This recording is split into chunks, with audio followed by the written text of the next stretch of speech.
Over 4,500 years ago, during the reign of Pharaoh Khufu, a labor force estimated at between 20,000 and 30,000 people built the Great Pyramid of Giza, standing 146.6 meters tall when completed, consisting of about 2.3 million blocks of limestone and granite, with a total mass of approximately 6.5 million tons, and fitted together with a margin of error of only about 0.5 millimeters in some joints. But with tools made only of copper and wood, how could they cut blocks heavier than a modern truck? How could millions of those stones be transported and aligned to perfection down to the millimeter? And how could they be lifted to the top of a structure as tall as a 50-story building without modern machinery? The surprising truth is, archaeological evidence shows it was all accomplished by ancient human hands, using ramp systems, sledges, and highly organized labor, with such precision that even today's engineers admit recreating the Great Pyramid on the same scale and accuracy would still be an immense challenge. Pharaoh Khufu, known to the Greeks as Cheops, harbored an extraordinary ambition to leave behind a monument so magnificent that it would both demonstrate his absolute power and serve as his eternal home after death. To the ancient Egyptians, a pharaoh was not merely a king, but the living embodiment of a god on earth. Therefore, his tomb could not be an ordinary structure. It had to be an everlasting symbol worthy of a living god. But Khufu did not personally hold the blueprints or oversee each group of workers. He entrusted this monumental task to Hemiunu, a close relative, high-ranking official, and the royal chief architect. Hemiunu was the one responsible for turning Pharaoh Khufu's bold vision into reality. He oversaw every stage, from quarrying limestone and granite, digging a canal over 6.5 kilometers long to transport materials, to organizing massive rope systems for moving the stone blocks. Many technical details of the construction remain a matter of debate, but everyone agrees that the scale and complexity of the project were extraordinary. The foundation of the pyramid was chosen with great care, a solid limestone plateau on the west bank of the Nile. They cut and shaped the natural rock surface into massive square blocks to ensure the entire structure would stand firm for thousands of years. Around 25,000 Egyptians took part in the construction, and they were not slaves, as many still believe.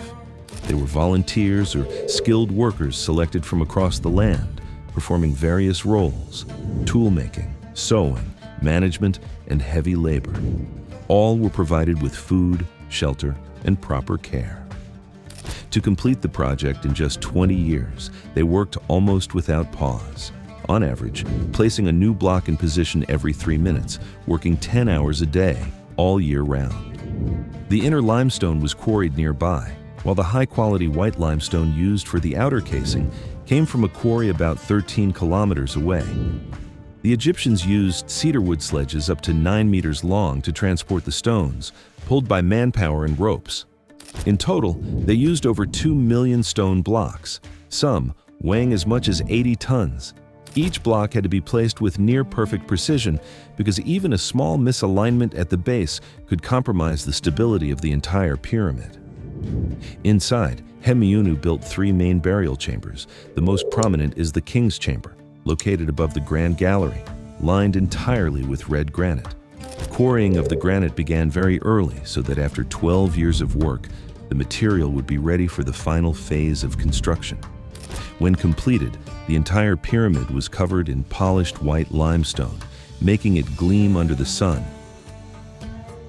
At the top was a capstone coated in electrum, a precious alloy that reflected light so intensely that in its time, the pyramid was described as Egypt's second sun. But what amazes people even more than its grandeur is the question of how the ancient Egyptians lifted each massive stone into place, fitting them together with centimeter-level accuracy. Many theories have been proposed, from practical methods based on the laws of physics to bold ideas involving extraterrestrial intervention. Yet, over the centuries, Only 3 prominent theories have remained at the center of debate. Let's explore each one, from the method considered the simplest to the concept that continues to baffle researchers the most. Hypothesis 1, the external ramp theory. Imagine trying to move something heavier than a car under the scorching sun without a single piece of modern machinery. That's exactly what the ancient Egyptians had to do, millions of times over. So how did they possibly pull it off? One popular theory says, a massive external ramp. This is the simplest idea researchers have ever suggested.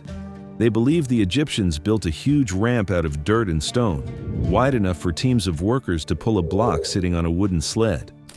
The slope? Only about 8%, so workers wouldn't get exhausted.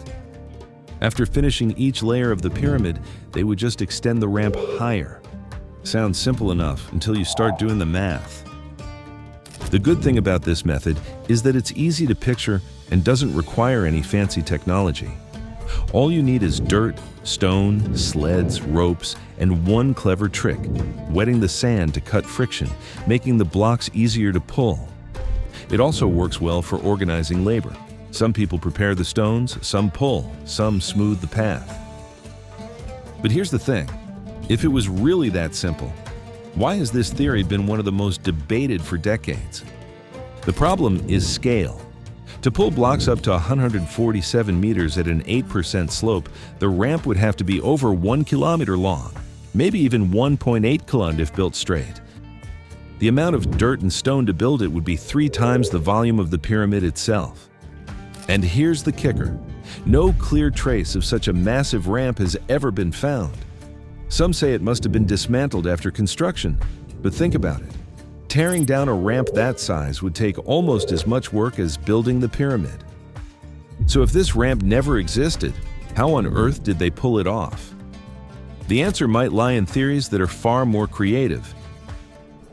Hypothesis 2, the hybrid and internal ramp theory. If the external ramp theory runs into trouble because of its sheer size and material needs, then, in the late 1990s, French engineer Jean-Pierre Houdin came up with a bolder idea, a combination of both an external ramp and an internal ramp. Think of it as a hidden blueprint the ancient Egyptians might have used, saving effort while keeping their construction almost impossibly precise. Stage 1, a shorter external ramp. Instead of a ramp that stretched for over a kilometer, they could have built a shorter one, just high enough to get the stone blocks up to about 30–40% of the pyramid's height.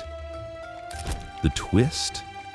This ramp wasn't made from piles of rubble to be discarded. It was made from the very limestone blocks that would later be placed higher up. In other words, the ramp itself doubled as both a transport route and a source of building material. Stage 2, the Grand Gallery and a counterweight system. Once the shorter ramp had done its job, the builders could have turned to the Grand Gallery inside the pyramid. This long, tall, steep passage may have acted as an ancient counterweight elevator.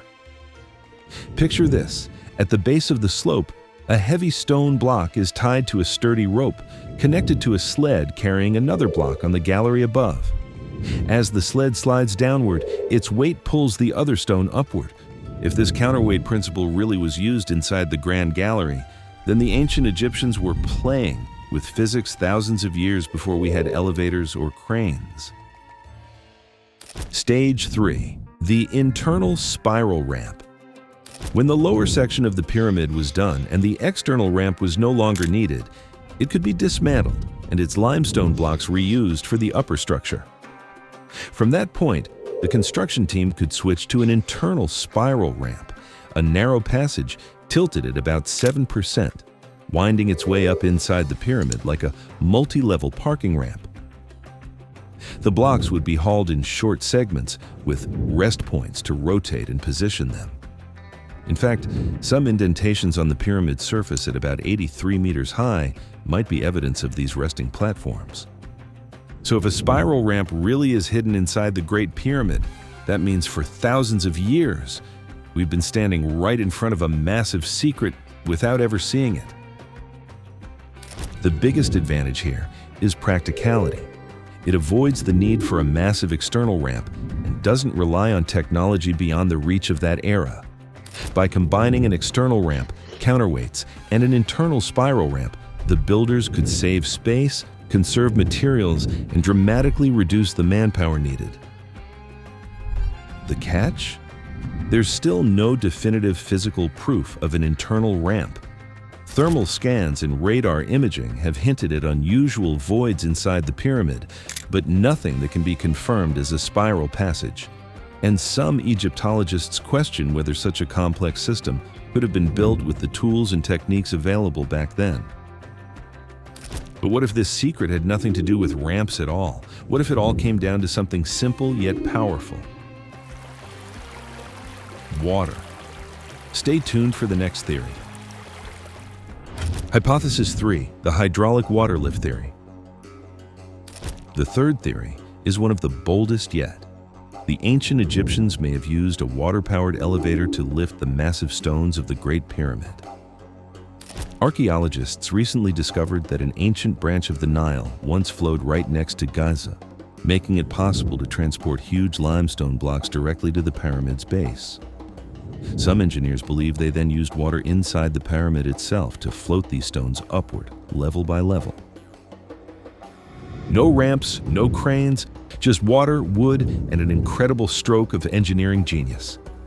According to a team of hydraulic engineers, the secret may have been a kind of water elevator built inside the pyramid. Sounds crazy, right? But let's break it down step by step, and you'll see it's not entirely impossible. Step 1. The Egyptians could have diverted water from the Nile or nearby channels into a large holding basin dug next to the pyramid. When it was time to lift a block, they would open a gate, allowing water to flow through underground channels into a vertical shaft inside the pyramid. Step 2. Inside this shaft, they would place a large wooden platform reinforced with ropes and a frame. Think of it like a giant raft. When water flowed in, the platform would float upward, thanks to Archimedes' principle. The same reason a boat floats on water. Sitting on top of that platform would be one or more stone blocks, ready to be lifted. Step 3. Once the platform reached the level of the construction floor, workers could lock it in place with wedges or beams, slide the stone into position, and then lower the platform by draining water through a valve at the bottom. Then, they'd load the next stone, refill the shaft, and repeat the process. Simple in theory, but imagine lifting something as heavy as an SUV using nothing but water and wood. The big advantage here is that you wouldn't need a kilometer-long ramp or thousands of workers pulling ropes in the scorching sun. Everything could happen in a compact space inside the pyramid, saving land, material, and manpower. And remember, the ancient Egyptians were water experts. They built canals, dams, and irrigation systems long before many other civilizations. So the concept wasn't entirely out of their reach. But there are major challenges too. First, no archaeological evidence of such a water shaft has ever been found inside the Great Pyramid. Second, lifting multi-ton stones this way would require huge amounts of water, meaning they'd need extremely large reservoirs and strong water channels. Could they really build and maintain such a system on this scale?